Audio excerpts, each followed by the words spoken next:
Hi everyone.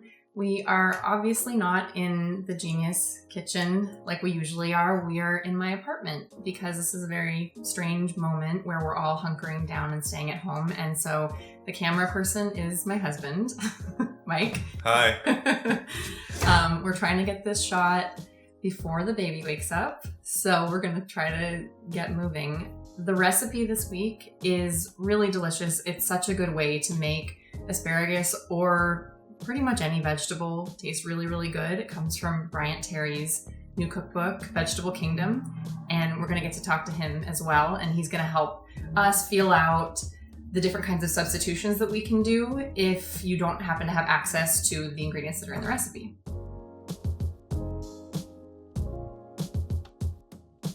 The first thing is we gotta deal with this asparagus. I would love to hear how you like to prep asparagus. I know a lot of people like to snap it because it's very satisfying. There are some people who question whether or not snapping is actually the right point to break. Is it too much? Is it not enough to get off this drier, tougher end? Honestly, I don't think it really makes a huge difference. I'd love to hear what you think though. Do you like snapping? Do you like doing something else? Harold McGee, a really fantastic food scientist who I refer to a lot, did a study at one point and he thought that it actually didn't necessarily break off enough. And so he recommended cutting 6 to 7 inches off the bottom of the asparagus, which feels like so much, but he has you then slice, here I'll show you. Okay, so pretend that's 6 to 7 inches. He then has you slice this part in really thin coins, which you can then snack on while you're making the rest of your meal. You can use it as a garnish because basically when you have less of the tough skin, it's much easier to bite through than when you have a whole piece like this and the end gets kind of tough.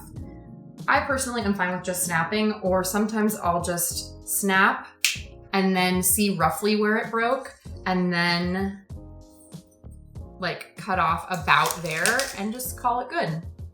And these, since we don't love food waste anytime, but especially not right now when we don't know how easy it's going to be to get our next set of asparagus, these make really good stock. So you can simmer that stock. I have a recipe on Food 52 for a chilled asparagus soup that is using fresh asparagus and the stems as a stock, but you could put that into so many other things. It's a really versatile thing so that you don't have to waste all the good flavor that's in this part. Asparagus is prepped. I'm going to try one of these. That's really good. That would make a really good salad. Or you could sprinkle those on top of, I don't know, for some reason I'm thinking of like hard-boiled eggs or egg salad or something. Anyway, these are fun. You should do this. Asparagus is ready. It's going to get blanched in salty water and then dunked in an ice bath and then marinated. But first we need to make the marinade while we're here. So this is the star of this marinade, silken tofu, which is tofu that is much creamier than regular tofu. It's made with a much creamier kind of soy milk. It's also not pressed or drained, so it's like super luscious and creamy and blends really easily into things compared to firmer kinds of tofu. Bryant wanted this recipe to mimic the lemon pepper wings that he had seen all over the South, and those are served with ranch dressing. So the really great thing about this recipe is that you can take the marinade that's creamy and full of lemon and pepper, marinate your vegetable, and then take that same sauce and serve it as a drizzle or dipping sauce for it. Unlike when you're marinating meat and you definitely don't want to just serve marinade on the side, this is something that you can use double duty in both places. Here's all the stuff that's gonna go into this marinade. It's gonna get blended. I'm using this immersion blender that'll go in this cup, but you could use a regular blender. Oh, wow, so silky. Look at how jiggly that is.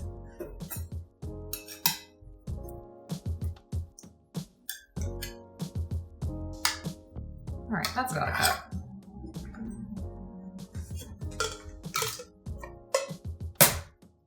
Now we need a bunch of lemon zest. Okay, that looks like about a teaspoon. Tablespoon. Just kidding. Okay, that was a teaspoon. We need a tablespoon. Okay, I'm gonna say that's about a tablespoon overall. And then we need a 1/4 cup of the juice too. So I'm going to roll this out so it's easier to juice. Okay, that's nice and juicy.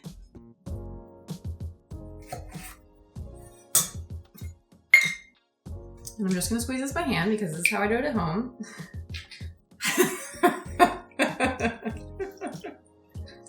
Did you get the shot? I got the shot. All right, that's close enough to a 1/4 cup, I'd say. Lemon juice going in. Just a few more things to measure. This is unseasoned rice vinegar. Seasoned rice vinegar comes with its own salt and sugar. So this is preferable, but you use whatever you've got, it will still be delicious. Maybe ease back a little bit on the salt if you're using seasoned. I need 2 tablespoons of olive oil.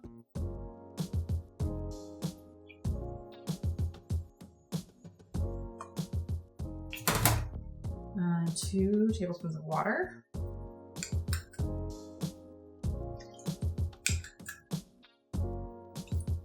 Seasoning. Teaspoon of salt. Teaspoon of black pepper. I think that's about a teaspoon. You want a lot of black pepper because this is supposed to be mimicking lemon pepper wings. So this just needs to be blended. I don't think that my immersion blender will reach over here, so we're gonna go back there. That's what it looks like before, and now I'm gonna blend it.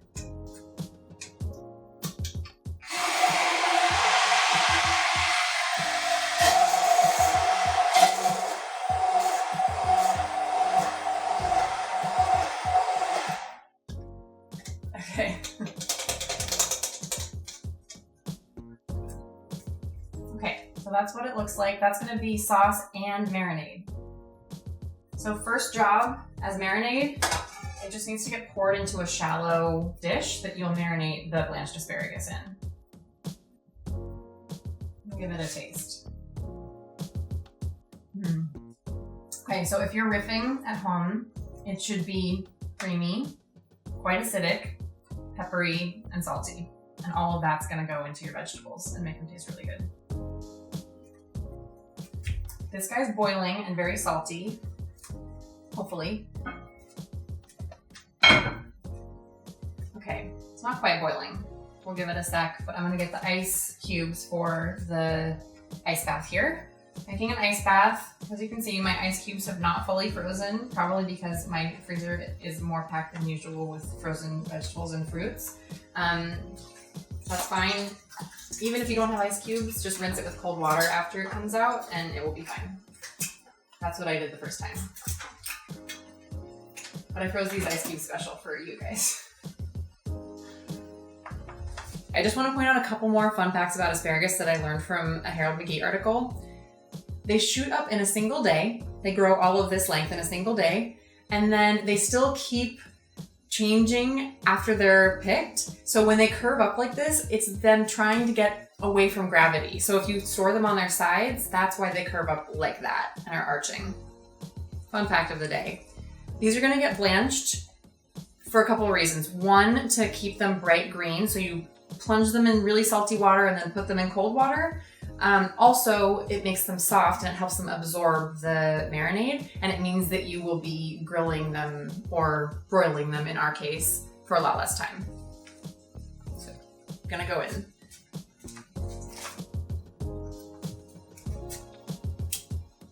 So this is just for about 30 seconds. They're gonna turn bright green, get a little more tender, and then we'll move them to the cold bath. You want to see these close up? They're definitely greener. I'm gonna give them a few more seconds and then haul them out.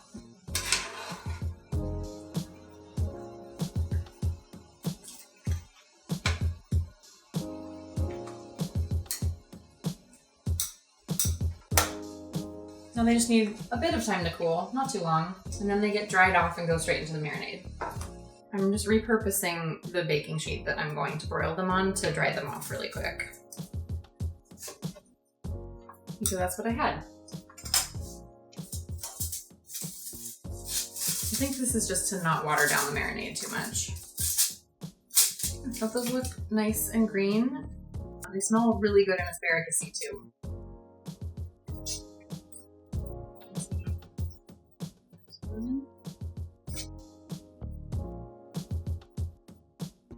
Just gotta get those all covered.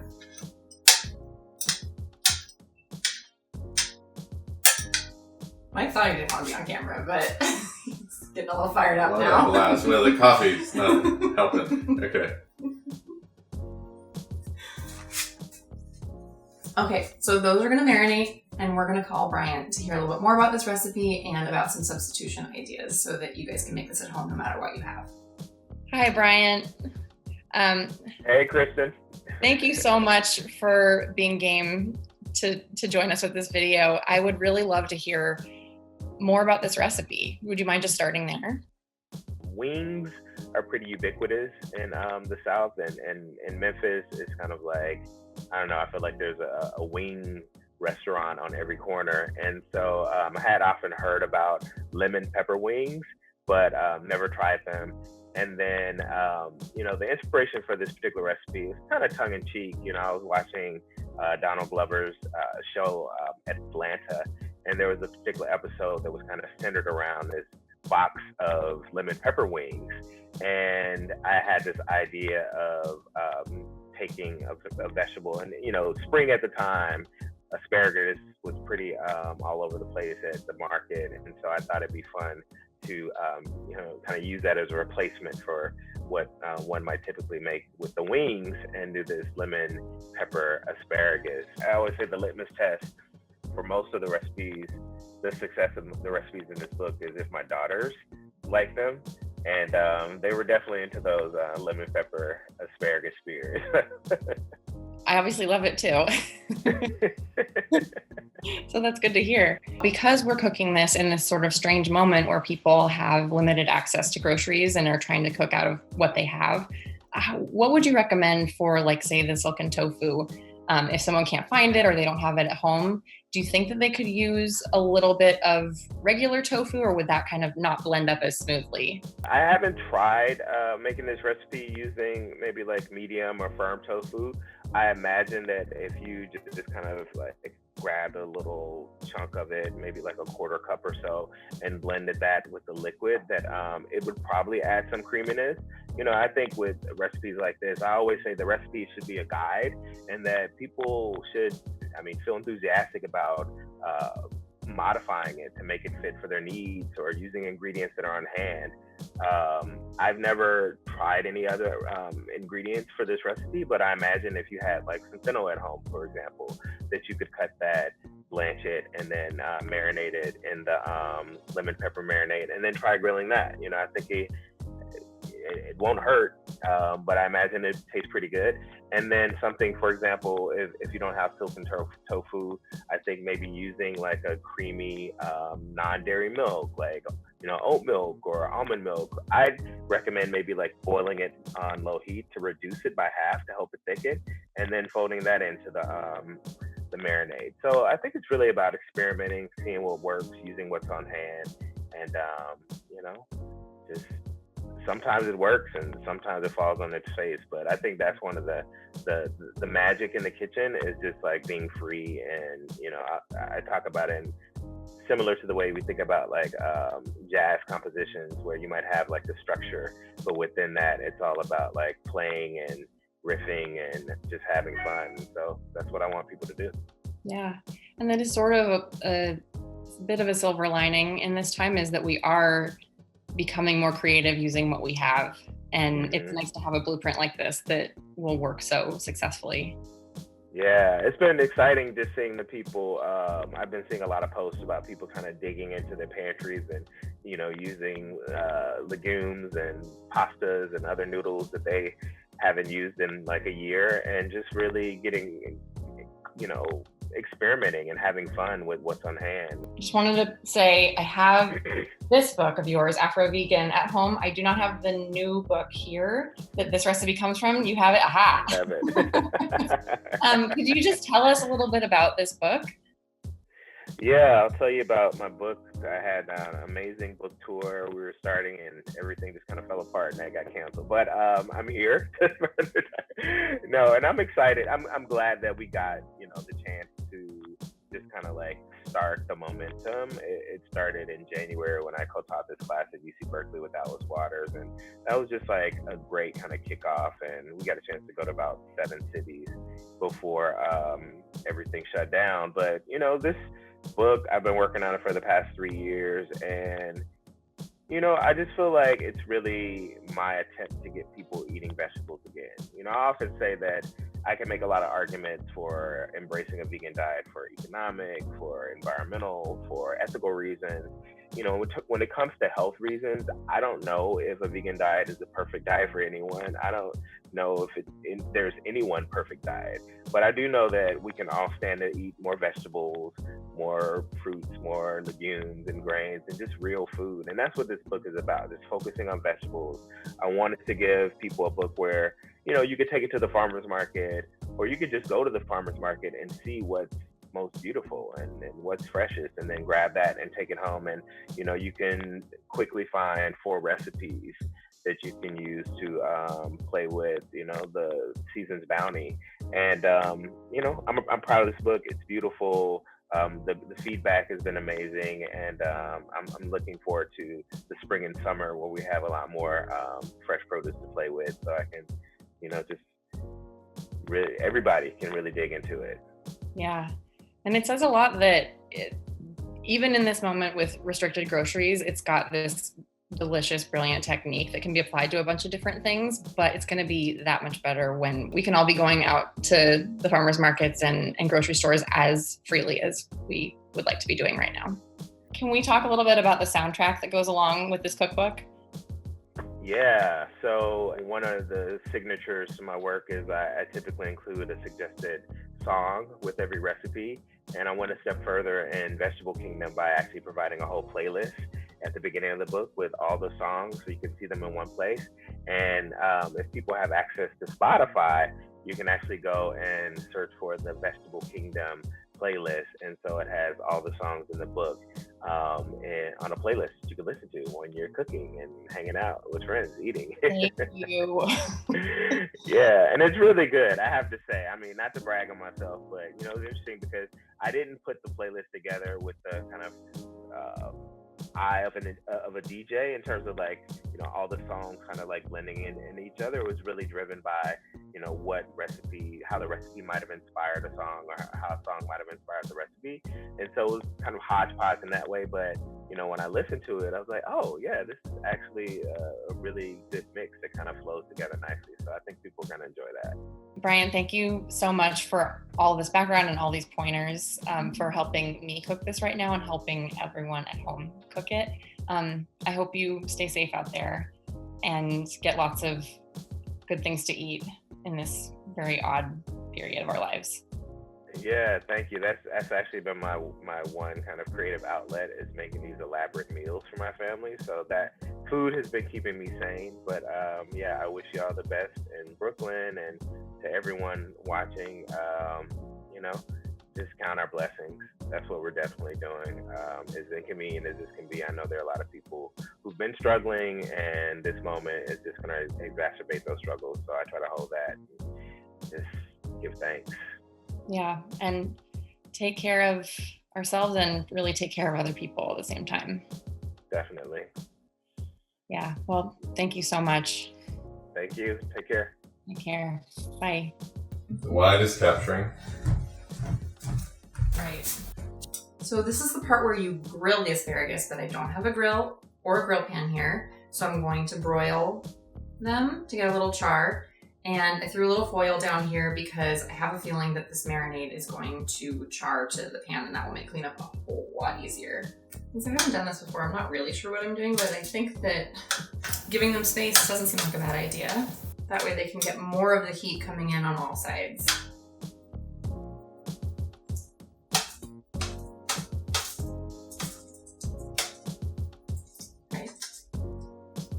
And that sauce is going to be our sauce that we can use on this dish, but then any leftovers we can save to use kind of like a ranch dip to dunk other things. Okay, going in the broiler.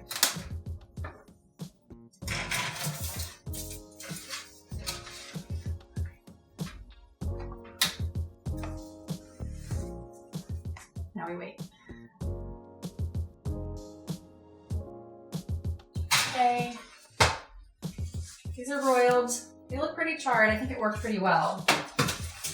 Good char spots. You could flip them. I'm not going to. Now this gets some of that sauce drizzled over. And the rest of the sauce you could serve at the table to add more. You could use it for other things, dunk other vegetables. We get more lemon zest.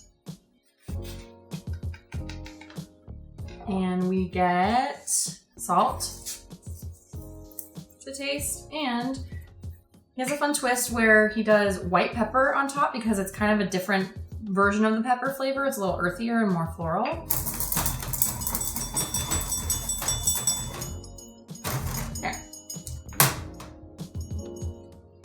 If you don't have white pepper, do not worry about it. Use black pepper.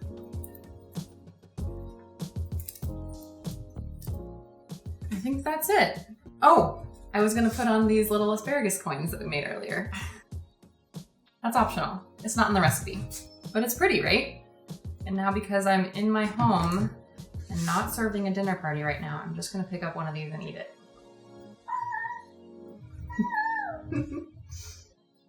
The baby woke up and she wants some. It's really, really good. I really recommend you guys try this recipe or whatever variation on it you can do. And I better go so that I can feed some of this to the very awake baby. Good luck, everyone. I hope you enjoyed this one. I'll see you next week. If you guys want this recipe, it's linked down below, and I hope that you can use all the substitution ideas that Bryant and I gave you as well. Tell us in the comments what you do and let us know if you have any questions too. And if you want more videos like this to help out, both when we're hunkering down and in the future when we're not, be sure to like this video and subscribe to our channel. And I will see you next week, probably right here.